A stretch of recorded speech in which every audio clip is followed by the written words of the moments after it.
Hi friends, good evening. ఎలా ఉన్నారు? బాగున్నారు? నేనైతే బాగున్నానండి. చక్కగా గార్డెన్లోకి వచ్చానండి. మన పొనా చెట్టు కాయలు చూడండి ఎంత బాగుంది చూసారా.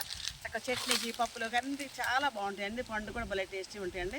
ఇది మన నర్సరీ మొక్కే. ఈ సంధ్యావాళి సాయంత్రం సమయంలో ఈ గాలికి అసలు ఈ కాయలు దొరుకుతాం పోలే కనిపిస్తుందంటే ఎక్కడ ఒక పునస్కాయ అయితే బాగుండు అనిపించేది. ఇప్పుడు మన చెట్టుకి దగ్గరికి 80-90 కాయలు ఉన్నాయండి. అదే రసం కాయలు అయితే కారం సరిపోయండి. మనకి కాయలు చూసారు ఎంత బాగున్నాయో, ఎంత మంచిగా అనిపిస్తుంది. 2 కాయలు అయితే మన పప్పులో సరిపోతాయండి. చట్నీ కూడా అండి చక్క టంకి ఎక్కువ ఉన్నా కానీ 4-5 కాయలు చక్క 2-3 చెంచాలు కారం వేసుకొని చట్నీ చేసుకుని 2 ఎండుమిరకాయలు కరివేపాకు వేసుకుని ఇంకా బాగుంటుందండి. చూడండి ఎంత బాగున్నాయి కాయలు. మీకైతే నచ్చినాయండి? మీకేమనిపిస్తుందండి? మీకేమనిపిస్తుంది? కాయలు చూస్తే మా పాప వచ్చింది ఈ కాయలు ఏంటి తిన్నాడు. ఒక కాయలు చిట్టుదాలండి, కాయలు అట్ట పడైపోయింది చూడండి. కాయలన్నీ కుళ్ళిపోతున్నాయండి కాయలన్నీ కూడా. ఈ పై మండ మొత్తం మన గాలి చాలా వరకు రాలిపోయినాయి. చక్క కాయలు చూడండి. ఈ ఒక్క గుత్తు చూడండి ఎన్ని ఉన్నాయి. ఈ 6 కాయలు ఉండే ఈ గుత్తుకి.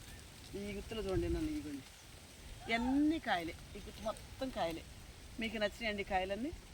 మీ మనసుకి ఏమనిపిస్తుందండి? నాకైతే చాలా సంతోషం అనిపిస్తుంది.